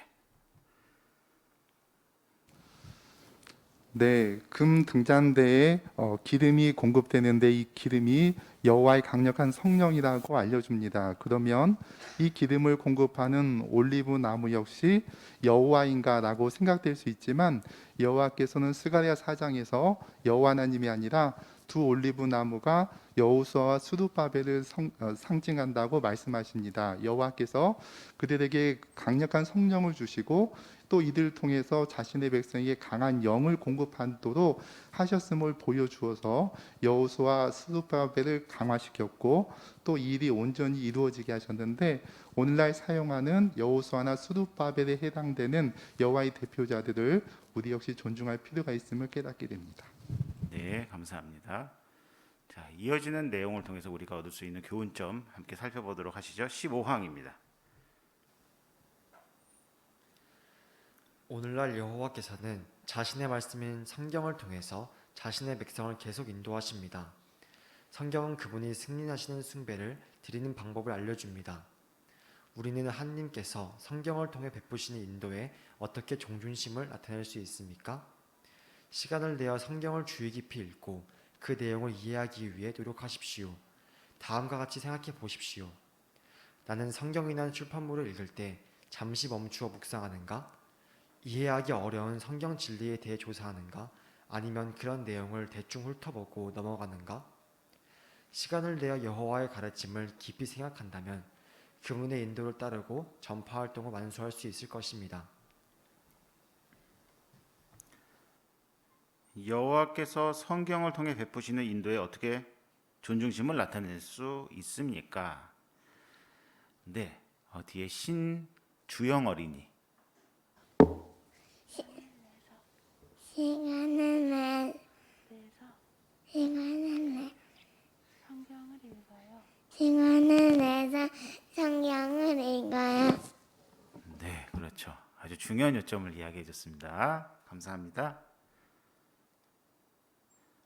네, 뒤에 이하나 자매. 네, 뭔가를 존중한다면 그것을 그냥 대충 읽어 넘기지 않을 것입니다. 따라서 우리가 여호와께서 베푸시는 성경의 그 말씀을 정말 존중한다면 시간을 내고 깊이 생각하고 여기 디모데전서 4장에 나온 표현처럼 숙고하고 열중해서 그것을 이해하려고 노력하고 그래서 그것을 따르게 될 것입니다. 네, 그렇습니다. 감사합니다. 내 앞에 김영란 자매.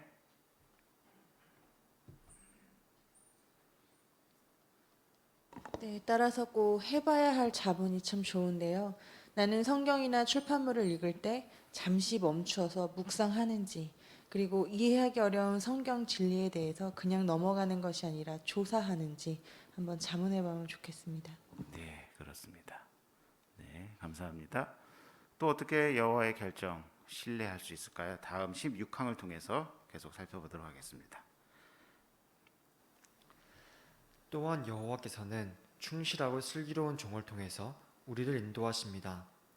때때로 충실한 종이 베푸는 지침이 잘 이해되지 않을 수 있습니다. 예를 들어 우리가 사는 지역에서는 거의 일어나지 않는 자연재해를 대비하는 방법에 대해 구체적인 지침을 받을 수 있습니다. 또한 충실한 종이 세계적인 전염병에 대해 지나치게 조심하고 있다고 생각할지 모릅니다. 합리적이지 않아 보이는 지침을 받을 때 어떻게 할 수 있습니까? 유대인들이 여호수아와 스룹바벨을 통해 받은 지침을 따랐을 때 어떤 유익을 얻었는지 생각해 보십시오. 또한 성경의 다른 기록들도 생각해 보십시오. 때때로 하느님의 백성은 인간의 관점에서는 합리적이지 않아 보이는 지침을 받았지만 그 지침에 순종했기 때문에 결국 구원을 받았습니다.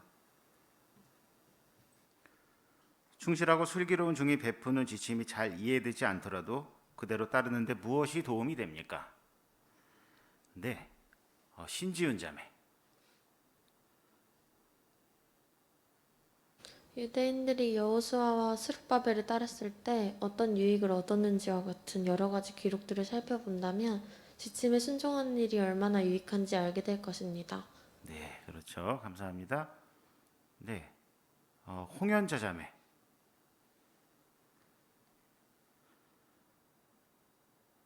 네, 그 사사기 7장 7절이나 8장 10절 가운데 보면은 기도는 부하 10,000명 중에서 주위를 살피면서 물을 핥아먹는 300명만 데리고 13만 5천 명이나 되는 적군을 물리쳤습니다. 이러한 것을 볼 때 인간의 관점에선 그러한 것은 자살행위나 다름없었지만 여호와께 순종함으로 이렇게 승리를 거두었습니다.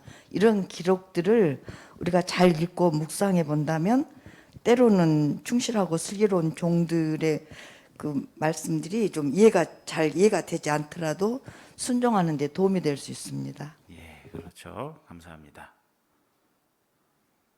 네, 줌의 오지은 자매. 네, 그 기드온 시대의 경험처럼 성경에는 인간의 관점에서 합리적으로 보이지 않거나 우리에게 불리해 보일수록 결국 여호와의 능력이 더 드높여지는 사례들로 가득 차 있습니다.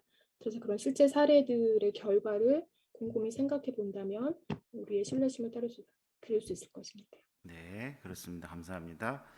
예, 관련된 사파를 보시죠. 사파를 통해서 어떤 교훈점을 얻을 수 있을까요? 네, 성혜숙 자매.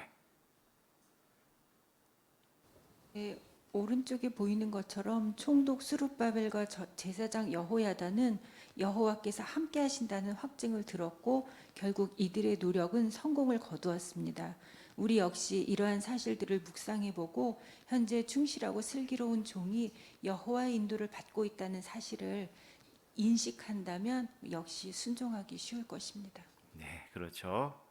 감사합니다. 네, 줌의 한준기 형제.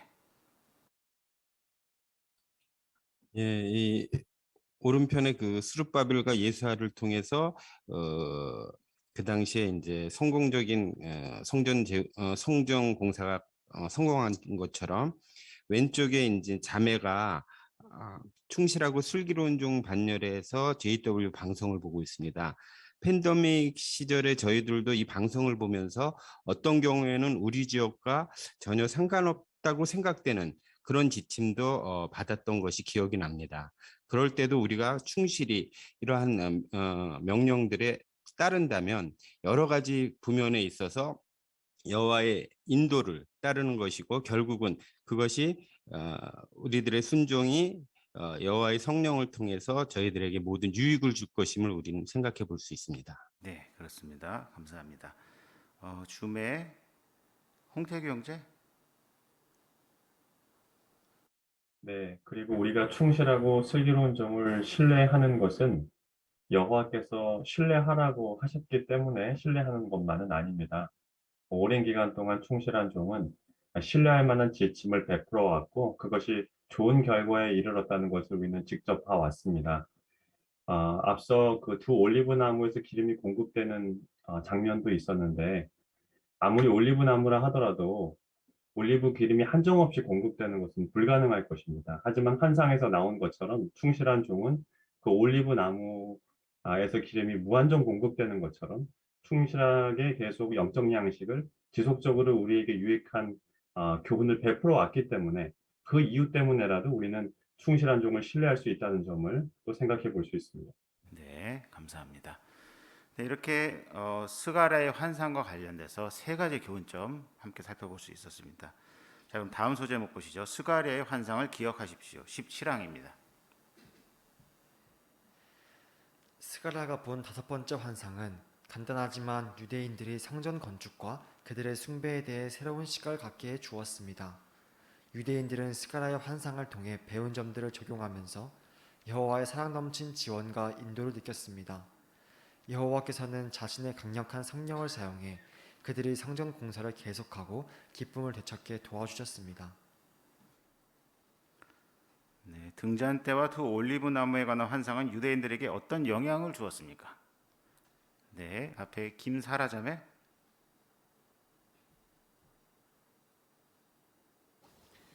네, 에스라 6장 16절에서 알려주는 것처럼 그들은 기쁨으로 하나님의 집에 낙성식을 거행했다라고 했습니다.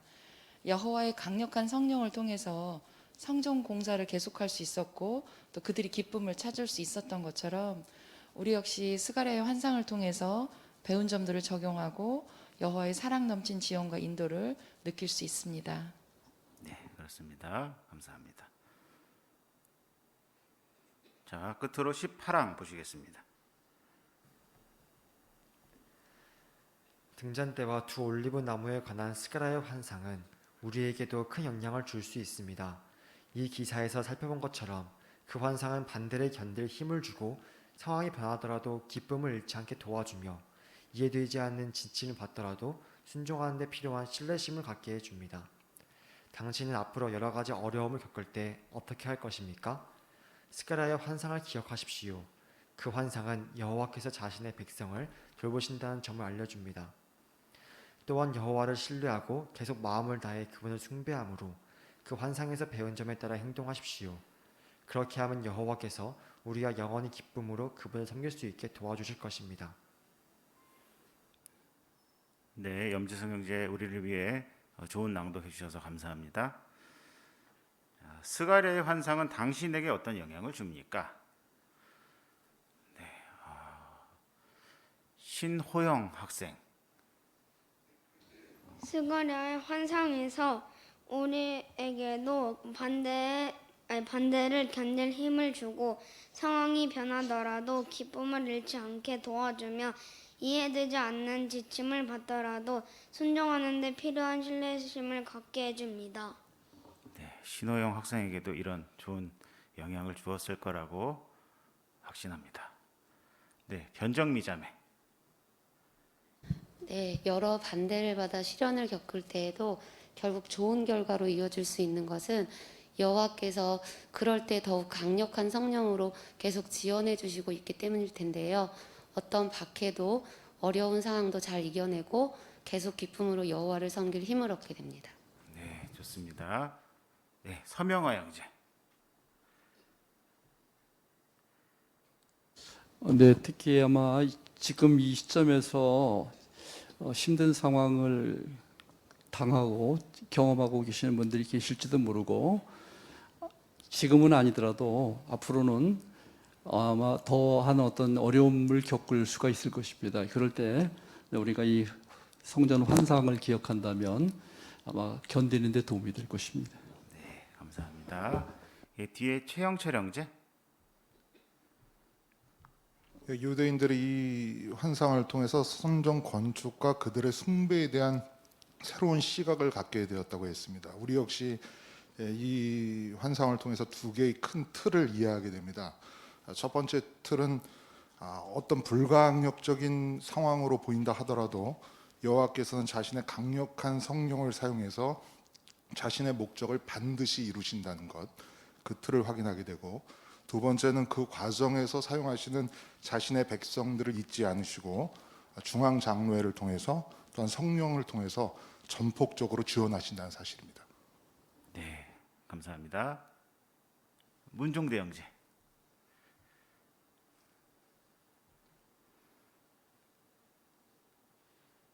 네, 세 가지 점이 나와 있는데요. 그 중에서 상황이 변하더라도 기쁨을 잃지 않게 도와준다라는 부면에 초점이 맞춰지게 되었는데요.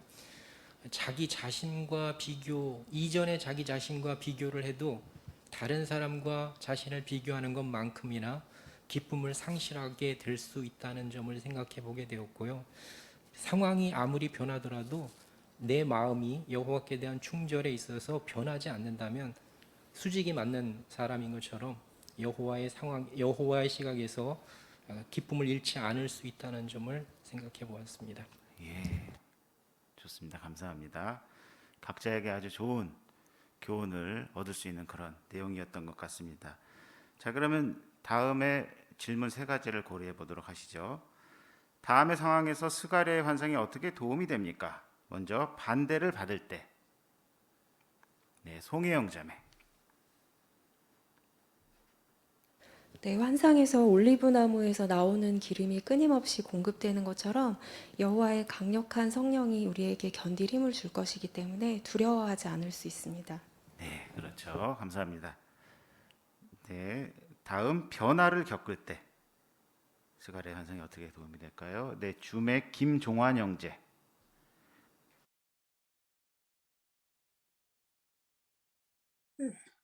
변화를 겪을 때 모든 사물을 여호와의 시각으로 보는 방법과 또 옛날을 그리워하지 말고 현재 할 수 있는 일이 무엇인지를 생각하고 항상 긍정적인 그러한 태도를 유지하는 것이 바로 변화를 겪을 때 도움을 받을 수 있는 내용입니다. 네, 그렇죠. 감사합니다. 줌의 김영선 형제.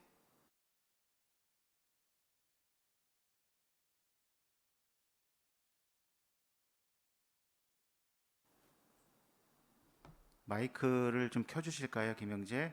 아니면 호스트 도와서.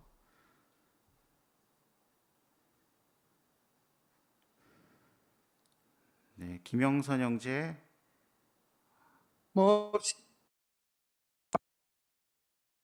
스가랴 환상은 그들이 실망을 극복하는 데 도움이 되었습니다. 네. 감사합니다, 김영재. 네. 자, 그럼 다음 질문이죠. 따르기 어려운 지침을 받을 때.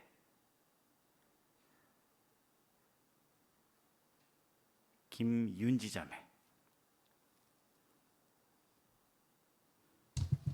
성전 재건이 금지된 상황에서 여호와께서 과거의 여호수아와 스룹바벨을 지원해 주신 것처럼 오늘날 충실하고 슬기로운 종을 지원해 주신다는 사실을 묵상한다면 합리적이지 않아 보이는 지침을 받을 때 계속 그 지침에 순종할 수 있으며 결국 구원을 받을 것입니다. 네, 감사합니다. 이협 형제.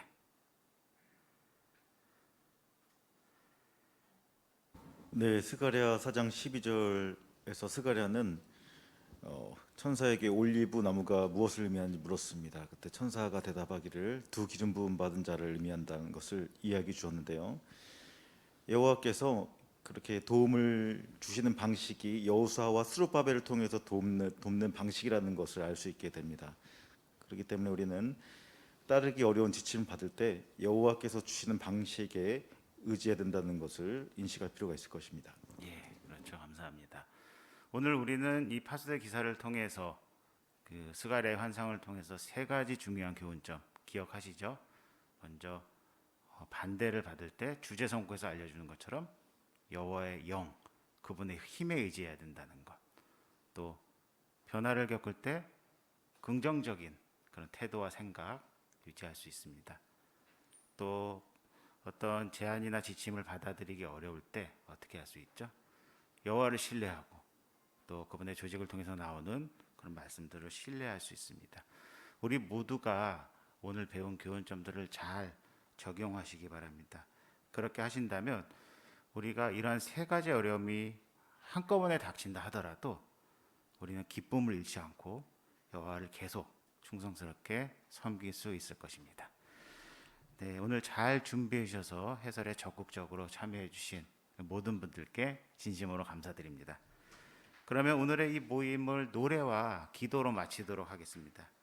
가능하신 분들은 함께 일어나셔서 기쁨으로 노래하라 7번 여호와 우리의 힘 이사야 12장 2절에 근거한 노래를 부르시고 오늘 강연에 수고해 주신 황경현 형제의 기도로 오늘의 모든 집회를 마치도록 하겠습니다.